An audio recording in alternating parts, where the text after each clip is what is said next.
gosh, is that a pop culture reference? It was a Wayne's World reference. I remember Wayne's World existing. Wayne's World. I don't know much else. Excellent. Happy Are You Afraid of Ghost recording time. Woo! Woo!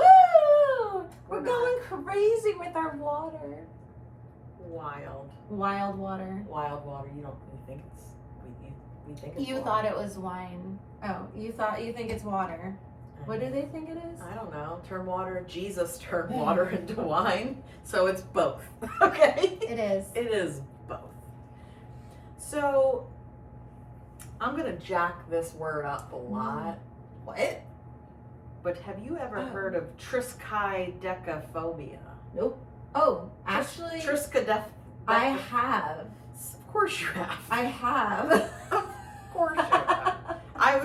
I just made up that word and you're like, yeah, I know it. No, No, I'm kidding. not like a hipster like that.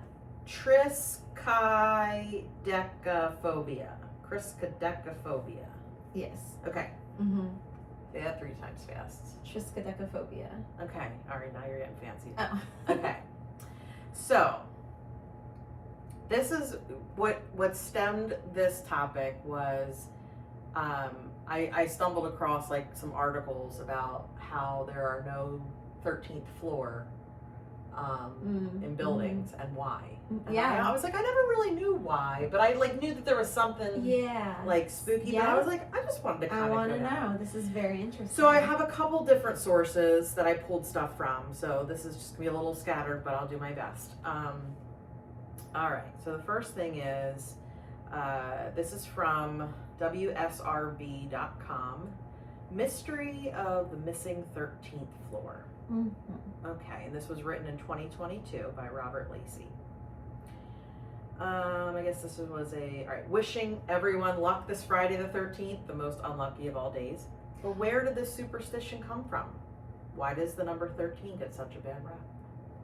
I don't know. I like it. I like the number 13. Before we go into this, Yes. just want to just please tell everybody what you just stumbled across. Okay. Here's the thing. Well, there's a lot to say here. First of all, 13 is 3 and 1. In numerology is actually 4. Did you not know that? I wasn't even thinking that. Yeah. So numerologically speaking, words. Just fucking throwing this. 13 equals 4 because 3 and 1 is 4. 4 is your number. 444, angel number. Also, we recently went to Pennhurst Asylum and we had ghost experiences, and then we talked about that on the podcast. Yes. And I was looking through the archive of your episodes even before I joined, before we even knew each other. You did an episode on Pennhurst Asylum, and it's episode number 13. We can't make this shit up. No, and my dumbass forgot I even did it. Because I don't like to hear my own voice over and over again. So it's one of those things I just like to put the content out in the universe, but I don't like to sit and listen to myself talk. I'll do it every once in a while, but I didn't go back and ever. Yeah. That's, I'm gonna listen to it. I am too. I'm gonna listen to it on my way home. Holy shit, man. Yeah. We'll have to bring it back. So if you haven't listened to that episode yet, episode 13. All right. So throughout history, the number 13 has become associated with bad luck and a sense of impending doom. And that's my dog chiming in. Right. He's very upset. Yes. There's even a term for extreme fear of the number, and that's Triskaidekaphobia. triskaidekaphobia. Rocky, I don't need your input, thank you. Which, if you were trying to say that out loud, it might be unlucky for your tongue. That's what it says. All right. So what is whatever?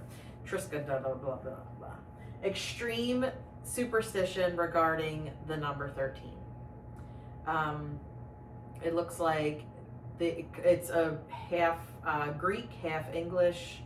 Greek being the Triskaideka, which is 13 in Greek, and then phobia in English. So that's how it was in the early 20th century. That's how it came about. So they were doing a little tribute because it was in honor of Friday the 13th at that time. They were looking at the mystery of the missing 13th floor. The majority of buildings don't have one, and we aim to explore the reasons why. Origins. There is a connection between insurance and the 13th floor. A coincidental correlation that has nothing to do with risk. The first skyscraper, the Home Insurance Building, constructed in Chicago in 1885, was built as the regional headquarters for an insurance company and did not have a 13th floor. The Home Insurance Building is shown here in this early map of Chicago, so it's just a little like drawn map of Chicago. There it is. And it's indicted by, so it's the black arrow, so it's Sure. the building. Okay. Yeah. Again, check out the website if you want the visuals. Lest you think the superstition has died down since the early modern period, consider this. Across the street from WSRB's old office, a recently completed 38-story hotel and condominium building in downtown Seattle also lacks the 13th floor. So, and it shows a visual of like the balconies saying 11, 12, and then 14. Okay. Many skyscrapers are built without a 13th floor, primarily due to superstition. That's so. It's. You know what's crazy about that is like I've always just accepted that, but that's what like people are doing all the time. Just like architects and they're just not doing a 13th floor because of superstition. But then in the same breath, they'll find a lot of the shit like we talk about like, as like so silly. Yeah. Oh yeah. They're all skeptics. Yeah, but it's they're like, no. Not all, but like in general, like all of us are like, oh yeah, because the 13th floor. But like, why do we ascribe superstition to some things? Like some things are socially acceptable and some things aren't. It's weird. Yeah, that's so true though. Anyway. No, that is true. Tangent. No, that's okay. So the Otis Elevator Company reports that 80 to 90% of the elevators it has installed in skyscrapers and large hotels do not have a 13th floor button. 80 to 90%. Like, come on, That's guys. The lack of a 13th floor is especially common in residential buildings. Perhaps people don't mind spending 40 hours a week working on the 13th floor, but they consider sleeping, eating, and playing there too much. Weird. Yeah, that is weird. Okay. Huh. So taking the elevator to the 13th floor makes some people feel worried. Builders have come up with alternatives like floor 12A, or something like that. On the flip side, the iconic Empire State Building does have a 13th floor. And did anything happen there? Oh. Triskaidekaphobia, tenants aside.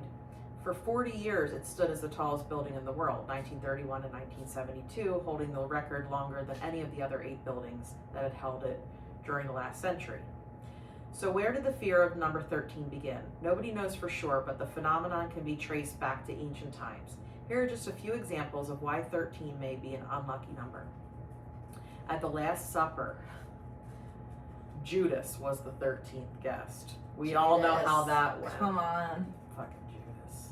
Come on, man. In Norse mythology, Loki crashed a banquet of a dozen gods. As the 13th party goer, he caused a celestial uproar when he killed one of these divine guests with a poison arrow. Loki come in. This is what did he call it? This is a divine uproar. What do you call celestial it? uproar. This is a celestial uproar, man. Crashing your party. I got fucking poison arrows, man. Poison arrows. I don't know why he's all of a sudden a surfer dude. Surfer dude, man. Oh my god. In many old stories, 3 might be a crowd, but 13 turns tragic. Okay. There was the famous Apollo failure is not an option 13 lunar mission. Oh. Not the most successful foray into outer space. I didn't know that. Oh, Apollo 13. Yeah. That's a movie. Yeah. There was the famous Apollo 13. Oh, it is. Yeah. Sorry, I'm just like making connections in my brain. In a tarot deck. Yeah. A 13th card is death, often picturing the pale horse with its rider. Okay, but fun fact, that's like my favorite tarot card. Because it doesn't mean death, like physical death. So it means it's like death to something in order to transform to another level. Okay. I like the death card. All right, it's my favorite. We're gonna embrace. I'm gonna get it tattooed on my body. That's how much I like this card. Girl. A girl. But interesting that it's 13, but I don't agree that 13 is a bad number. Okay. Because 13 equals 4, and 4 is the number of protection. Okay. So we're all right. All right. Okay. All right. No, but this is very fascinating. I'm sorry. just I'm kidding. I'm kidding. Everything's fine. Everything's fine. Okay. So, in the past, you could even turn superstition about the number 13 into an occupation. So, a 1977 article in the New York Times entitled 13th Floor Anyone? Explains, quote, an aversion to 13 at the table became entrenched in the modern world, particularly in France, where if 13 guests somehow ended up on an invitation list, a 14th was hurriedly pressed into service. Some Frenchmen, known as what? I don't even know what that is, earned a living by attending dinner parties to sit in the 14th chair. This goes deep. Is deep, man. Lucky 13. The number 13 isn't all bad. Yeah, that's right. There are plenty of examples of positive connections to this number. There are 13 stripes on the American flag, representing the 13 colonies. Taylor Swift was born on December 13. Yay, Taylor. And considers 13 her lucky number. The Italian expression "fair tradici," translated as "make 13," means to hit the jackpot. Cool. If you get a baker's dozen at the bagel or donut shop, the 13th one's still pretty tasty. So, remember the home insurance building in Chicago? It turns out the owner wasn't superstitious after all. The reason it didn't have a 13th floor was that it was only 10 stories high. Even after an addition in 1890, its maximum height was only 12 stories. Maybe we've got it all wrong after all. Perhaps 13 is nothing more than a number between 12 and 14. And with that, this post comes to an end. Here's wishing you a safe, lucky, and claims-free Friday the 13th. So that's,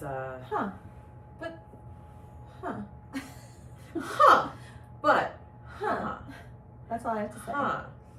So there's some other things on Reddit where some people are saying removing the 13th floor of buildings is ridiculous. Why is there no 13th floor? My wife insists all hotels don't have one, but I don't know if I believe her. So there's a lot of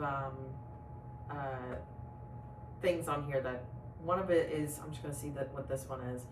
Has anyone else tried the 13th floor ritual? This was posted by Forsaken Library 149 a year ago. I've always been drawn to the darker corners of the internet. Not the dark web, just obscure websites and blogs with next to no users. That's how I stumbled upon the 13th floor ritual. It was just a post on an obscure forum, but it promised an experience beyond anything imaginable, a glimpse into a world that defied explanation, with the promise of good fortune for those who followed the ritual steps correctly. I've archived the post, so whatever. All right, so it reads as follows. Greetings. Below you will find instructions on how to perform the 13th floor ritual. They say if you perform the ritual correctly, you'll have good fortune, but at a cost. Sounds like an Are You Afraid of the Dark episode. Yeah, it does. Like, but we'll give you that, but you can make 3 wishes, but you need to sacrifice a lamb, and right. Your whole family will just disappear. Yeah. Okay, so where am I? Sorry. Some claim they have seen the other side, while others have vanished without a trace. So who's brave enough to try? So these are the steps. These are the instructions. I'm gonna do it. All right, ready? Yeah. 1. Find a building with at least 13 floors. Okay. It must have an elevator that can access all floors without restrictions. Okay. 2. Begin the ritual at 1 in the morning. Okay. This is 1 hour past midnight, also known as the true 13th hour. Okay. I thought it was funny that they're like, the 1 a.m. in the morning, this is 1 hour past midnight, as if that's new the obvious. obvious. Oh, that 1 a.m. There was another little tagline at the end snuck in there. Number 3, enter the elevator alone. Okay. If anyone else gets on, you must wait and start over. Okay. Well. 4, Press the buttons in ascending order, starting with 1 all the way through 13, stopping on each floor. You must not proceed if the elevator stops on any floor where you did not press a button. Okay? Okay. Okay. Okay. Okay. 5. When you reach the 13th floor, the doors will open to a hallway that doesn't exist in our realm. You may see figures in the distance. What? Do not, for any reason, interact with them or show fear. Okay. This got weird real fast, right? Wait, so without a doubt, you get to the 13th floor, different realm, you're going to see figures in the distance. Obviously. Okay. Just don't, for any reason. Just don't interact. And don't be afraid. Right. Or show fear. You can be afraid. You just can't show the fear. You got to be like, sup, what's your name? What's your name? What's your name? But you can't. You kind of can't interact. You can't interact. So you just have to like look away and be like, okay, nothing to see here. Number 6, leave an object of personal significance in the hallway. Okay. The greater the significance, the greater the fortune. This is your offering. Okay. You know about the I know offering. about All Alright. right. 7. Return to the elevator and do not, for any reason, turn around. Press the button for the first floor. If the elevator begins ascending instead, immediately press any other floor's button to disrupt the ascent. Hold on. Just logistically speaking, because I'm thinking about this. Okay. Object. Here's the offering. Turn around. Go back into the elevator. Do not turn around. Do not turn around. You're facing. But somehow you're gonna have to reach behind you. Okay, you see what I'm saying, right? Or like 1. Now, when can you turn around? Okay. How will you know what floor you're on? Am I thinking about this Press too the hard? button. Maybe it's like while the doors are open, don't turn around. Press the button. It closes. Okay. Okay, maybe. Okay. Well, you're gonna go with that. I don't know. I gotta know. These are the important questions. Okay. But press the button for the first floor. If the elevator begins ascending instead, that's bad. because you're trying to go to floor 1, if it starts to go up, you need to press anything. Otherwise, you're gonna disappear forever. Maybe. Okay. Number 8, the final one. Exit the building immediately after reaching the first floor. Do not look back. Do not go back. Ever. Ever. So to make sure you don't live in that building. Huh. What happens? Okay. Now it says if you've made it past the final step, congratulations. How many steps was 8. that? That's weird though. It should have 13 steps. It should. You may now begin to experience good fortune. You can thank me later. Regards. Whatever. Thanks. After reading this, I called up my buddy, who I will refer to as Steve in this story for the Steve. sake of anonymity. Steve. It's fucking Steve. Come on. Steve and I go way back, and both of us have enjoyed trying outlandish internet ceremonies in order to document the results. Sounds like us. Seems Sort of a legit. hobby we have shared since middle It's school. legit. Everything we have ever done before this had, unsurprisingly, ended in disappointing results, which is why it was no surprise when Steve initially declined my invitation to join me on this particular excursion. Nah, man, I don't think so. Nah, man. I mean, thanks for the offer, but Kristen's mom's visiting from Vermont this weekend. Kristen's mom. From Vermont this From weekend. Vermont. And she needs me to help her move some furniture to get her apartment ready. He told me. That is so specific So for a Reddit story, so but specific. okay. Plus, the post you sent says that only one person is allowed to perform the ritual, and it's not like anything ever happens anyway. Of course nothing happens, I chuckled in reply, but the fun is in the experience. Come on, man, there's no way I'm going into an old building at night by myself. You can just use the stairs to meet me at each floor. That's a good point. Yeah, but Kristen's mom is in town. Kristen's from Vermont. There's furniture involved with an apartment. Kristen's mom, not Kristen. Not Kristen's mom. I don't know, man. That furniture. I don't know, It says I man. don't know, No, man. man. That furniture. Nobody moves furniture at night, Steve. Is that what it says? Yes. It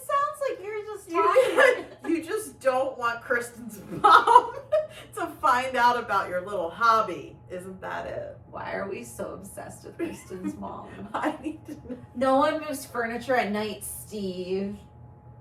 Come on, man. I don't know, man. That furniture. This is gold. This is this is not real. I love It's it. so well written. Okay. I don't know, man. That furniture. I'm gonna try to do things in voices. Nobody moves furniture at night, Steve. You don't want Kristen's mom to find out about your little hobby. Isn't that it? Maybe. Steve sighed. I could hear the hesitation in his voice. I knew I had him. Come on, Steve. Come on, We Steve. both will be going off to college in the fall. We gotta have at least one last adventure before then.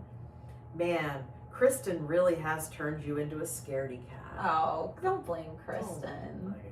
Blame her mom. Yeah, from Vermont. Vermont. Who lives there?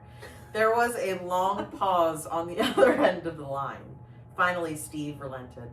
All right, fine. But if we get caught, I'm telling the police you were holding me hostage. Deal, I said with a grin. I'll pick you up at 11 tonight. We set out to find a building tall enough, old enough, and most importantly, abandoned enough to perform the ritual. Does it have to be abandoned? Is that part of it? I mean, It said any building, but okay. I'm just because this is true. This is true. Maybe they wanted it to be abandoned so they could just like have no interruptions. Oh, okay. Because like you don't want you Yeah. don't want to go to a busy like hotel. Yeah, Every 5 because seconds then stopping you'd have to restart the experiment over and over again. Yeah. So it took longer than we expected finding one that was old enough, and it was already 12:40 when we settled on what building to use. After a bit of back and forth between me and Steve, we decided on the Markham building. It was an old, worn-out 18-floor structure originally built in the 1930s when Art Deco architecture was still a thing. It's mostly unused nowadays, save for the first floor, which I believe operates as an insurance office during the morning hours, though don't quote me on that. The rest of the building hasn't been leased out since the 90s. We parked a few blocks away from the Markham building to avoid drawing any unwanted attention. The streets were eerily quiet, the only sounds being the distant hum of traffic and the occasional rustle of leaves in the wind. As we approached the building, I couldn't help but feel a sense of foreboding. The Markham building loomed over us. I imagine it must have been one of the tallest, grandest buildings in the area during its time, but it was now marred by years of neglect and decay. Steve and I had anticipated that entering the building might pose a bit of a challenge, as the first floor was at least still in partial use, but this hadn't stopped us from getting into other similar locations in the past, though this would be the biggest building we've ever forced our way into. We could see through the glass doors at the entrance that the first floor was still illuminated, as if someone might still be inside. I pushed gently on the door, and to our surprise, it gave easily, swinging open with no effort at all. Steve and I glanced at each other in a mixture of surprise, excitement, and nervousness.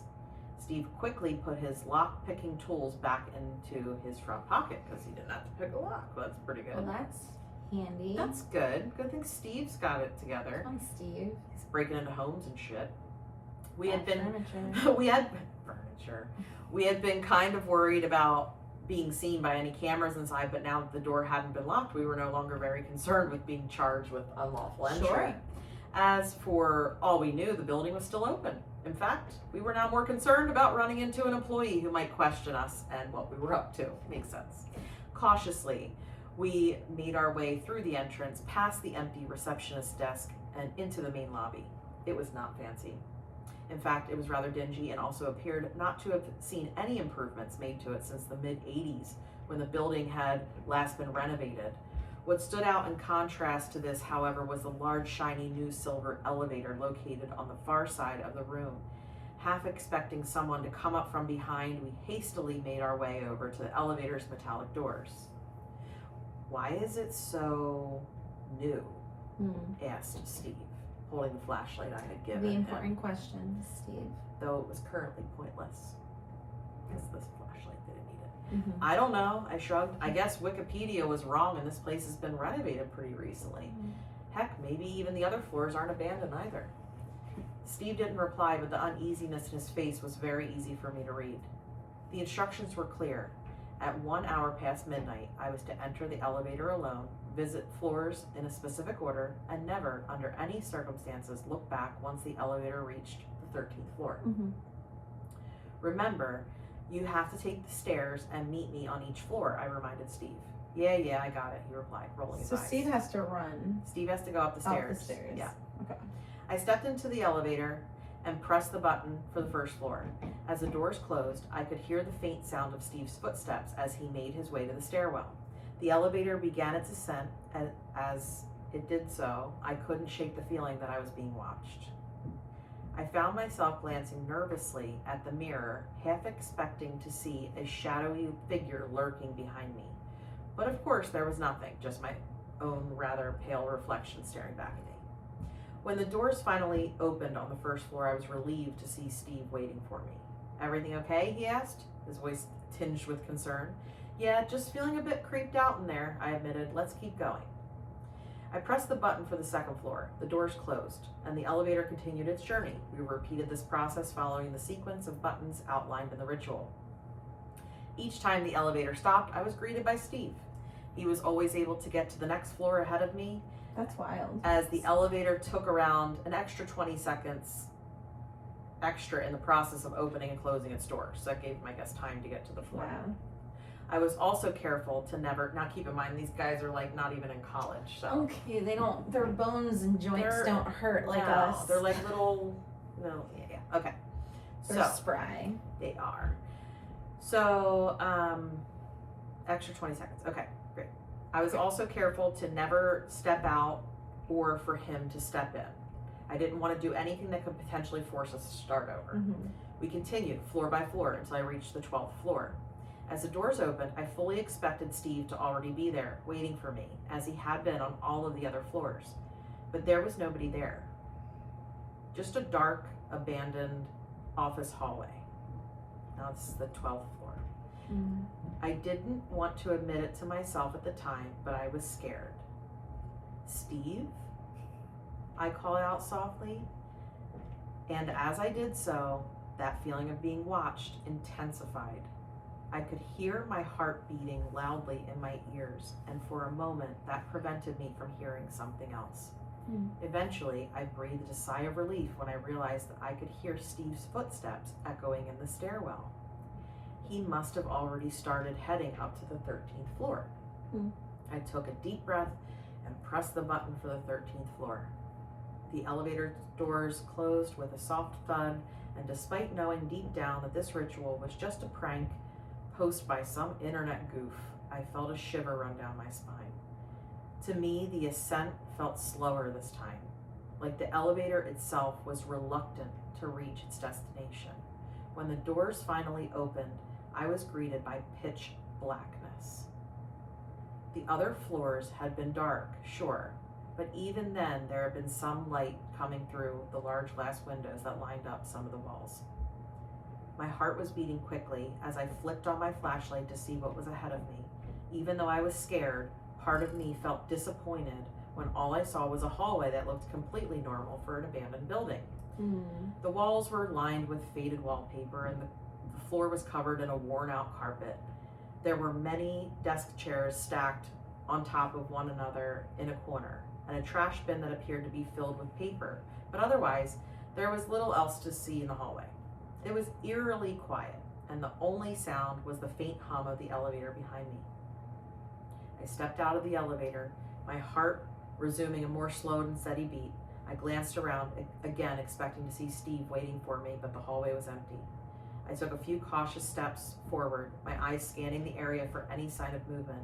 The air felt heavy, and there was still that lingering, unshakable feeling that someone was there, something watching me. I reached into my pocket and pulled out my grandfather's old watch. It had been given to me as a birthday gift from him 3 days before he was killed in a car accident. I had brought it with me as my offering, hoping that its significance to me would be enough to satisfy whatever forces were behind the granting of good luck that the forum poster had alluded to. I placed the watch on the floor beside the trash bin. I'd come back to get it next weekend, I told myself. As I turned to head back to the elevator, I froze dead in my tracks. It was gone. Ooh. The elevator was gone. Wait, what? I thought the thing was gone. No. Oh. The elevator was gone. I know this sounds insane, and believe me, that's exactly how I felt in that moment, but that elevator was gone. In its place was a blank wall, as if the elevator had never existed. Panic surged through me. I got chills. Panic surged through me, and I spun around searching for any sign of an exit. The hallway stretched out before me, seemingly endless and devoid of any exits or windows. "Steve?" I called out, my voice echoing down the empty hallway. There was no response. I felt a cold sweat break out on my forehead. "Steve!" I shouted, louder this time. Still no response. I hesitated, trying to process what was happening. This couldn't be real. I took a deep breath, trying to calm my racing heart. I needed to think logically, to come up with a plan. If the elevator was gone, then my only option was to find another way out. And that meant exploring the rest of the 13th floor. I hated the idea of that, but what else could I do? I continued down the hallway. My flashlight was quite literally the only source of light. The air grew colder with each step, and the silence was, for lack of a better word, oppressive, as if were trying to smother me. I called out for Steve again, but there was no reply, just the echo of my own voice bouncing off the walls. I felt a growing sense of dread, a feeling that I was not alone. As I ventured further, the hallway began to change. The faded wallpaper peeled away to reveal old, cracked plaster. The carpet disintegrated under my feet, leaving a trail of dust and debris. The chairs that had formerly been stacked neatly were now strewn across the floor. And then I saw them. The figures. Mm-hmm. They were distant at first, pretty much just shadows at the edge of my flashlight's reach, but as I moved closer, they became clearer. They were tall, impossibly thin, and completely still. I remembered the warning from the past: do not interact with them or show fear. Excuse me, what's your I'm name? sorry, what's your name? Excuse me. You're like super tall. You're like super And tall. you are like so thin. What is your secret? What is your secret? I'm really trying to lose 3 pounds. Okay. But how could I not be afraid? They were like nothing I had ever seen, and their presence filled me with an instinctual terror. Don't show it. Don't do it. Don't do it. I have never felt that level of intense dread before in my life. I don't even know how to accurately describe it. Suddenly I heard a cry. It was desperate and pleading, and the voice was all too familiar. "Help me." Steve. It was Steve's voice coming from somewhere ahead. Without thinking, I started running towards the figures and the sound of Steve's voice. I knew I was breaking the rules of the ritual, but I didn't care. Steve was my friend and he needed me. Oh, yeah. Go get Steve. Go get Steve. As I approached the figures, they turned to face me. Their eye sockets seemed to be empty voids, and their toothless mouths were wide open, almost as if they were screaming, but they made no sound at all. I reached out to them, begging for help. I don't know why I did that. It seems so stupid now, but I was desperate and probably in some sort of state of shock, to be honest. They did not respond. They simply stood there, watching me as Steve's cries grew fainter and fainter until they were gone entirely. Then I was alone again, surrounded by the figures. I felt a sudden sharp pain in my side, and I realized I had injured myself somehow. It felt like I had hurt myself falling, but I know that I hadn't done that. I sank to the ground in agony for a moment as the figures watched me silently. I could feel my heartbeat pulsing in my head, but I was somehow afraid to muster the strength to struggle to my feet. Despite the pain searing through me, I had to get back to the elevator. I had to escape this nightmare. I stumbled back the way I had come. The figures did not interfere with me. In fact, they seemingly parted to let me pass. When I reached the spot where the elevator should have been, to my amazement, it was there, as if it had never left. I didn't hesitate. I pressed the button for the first floor and collapsed inside as the doors closed, slumping against the wall, my energy spent. That's when I felt the elevator begin to ascend. Panic gripped me once again. This wasn't right. The building only had 18 floors, yet it was already past floor 30 and was still climbing and accelerating. I struggled to sit up and reached for the keypad. My vision blurred, my fingers fumbled, but I managed to press another button. I think it was floor 1, but I could barely see, so I'm not even sure. The lift jolted, then began its descent. When the elevator finally stopped, I braced myself for what I might find. But when the doors opened, I saw that I was on the first floor, with everything as it had been before, except now the lights were off. Not good. Not good. Gasping for air, I crawled out of the elevator, my body screaming in protest. Where's Steve? I don't know. I had to get outside to find help, but I was so weak and tired and that I didn't think I could make it. I couldn't open the glass door to escape. And then by some miracle, a car drove by and saw me.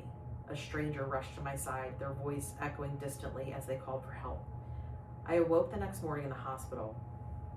The sunlight beaming into the sterile white room was a welcome sight after the darkness of the Markham building. I sat up feeling a sharp pain in my side. I glanced around the room, wondered what had happened. The events of last night felt so distant that I began to believe that they must have all been a feverish dream. Perhaps I had gotten into a car accident? Just as I had started to convince myself of this narrative, I noticed it. My grandfather's watch, sitting on the table beside my bed. Its hands frozen at 1 o'clock. The true 13th hour. I felt the pit of my stomach drop. Was it really all real? How did the watch get there? What happened to Steve? I had to find out. Desperate for answers, I returned to the forum where I had found the ritual. I posted about my experiences, hoping someone could help me. The responses, what few were there, were a mix of skepticism and concern, but one message stood out. It was from a user named M, the same person who had posted the ritual. Congratulations, the message read. You've seen the other side. But remember, good fortune comes at a cost. The figures you saw are now aware of you, and they will not rest until they have what they want. Be careful, and whatever you do, do not perform the ritual again. I realized then, with a sinking feeling, that Steve must have been the object of importance that I had left on the 13th floor. Oh, no. I had meant to leave my grandfather's watch, but somehow I had accidentally left Steve instead. So that's where I'm at right now. I don't expect any of you to believe me, obviously. Heck, I don't even know if I completely believe it myself. Wait, so he's just gone? I've tried calling Steve hundreds of times now to no avail. Kristen, What about Kristen's mom? Kristen, Steve's girlfriend, keeps texting me, asking where he is. I don't know how to break the story to her. I do know, though, that I have to go back to that building. I have to perform the ritual again. And get Steve back. I can't leave Steve there. You can't. I got him into this mess, and I have to be the one to get him out. The doctors say that I have to stay here overnight at the very least, but I can't wait that long. I'm just waiting for 11 o'clock tonight when I can sneak out of here with just enough time to get back to the Markham building by 1 o'clock. I know this is just a forum to post stories that are preventing you from getting any sleep, but if you have any genuine advice on what to do or how to get help, please let me know as soon as you can. I only have 13 hours left before I have to go. Okay. Where is this? How do you spell Markham? Did it say where it was? M-A-R-K... Is it Mississippi? H-A-M. Am I making it up? Let me see. M-A-R-K-H-A-M. Maybe it didn't say. I was trying to look for a picture of it. How many stories? I found a Markham building. Yeah, it's it doesn't say where. Because I found a couple. One of them was only 6 stories, but it was creepy. This one. It looks like it doesn't mention a city. But Vermont, I mean, that's not. But she's from Vermont. Hotel Markham, it could be. Yeah, so that happened or didn't happen, but either way, wow. Wow. Yeah, but this is pretty creepy looking, and it looks like it would have 18 floors, right? Yeah, that looks or something. Like, yeah, that looks like an old timey. Yeah, old timey. It's just interesting. I like to see the visual. Right? Sorry, I'm just like in a rabbit hole of I like old buildings. No. So yeah, let's poor Steve. Poor Steve. Maybe I won't do that ritual. At least, that's why you have to go alone. Don't bring somebody with you. Yeah. I'm not bringing you with me. I'm gonna do it alone. Because he told him to go to the 13th floor, and you're not supposed to do that. Yeah. He fucked his friend over. Come on, man. Fuck, man. Furniture, man. Furniture. Should have just done the furniture.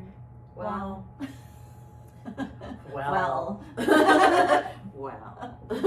Are we not the same person sometimes? Sometimes. Cheers to another episode. Are you afraid of ghosts? If you have stories about creepy hotels or 13 somethings, please email us. Send us a Facebook message. Are you afraid of ghosts at gmail.com? Please. Thank you. We would love to read your stories. Yes. Poor Steve. And sleep well. Bye.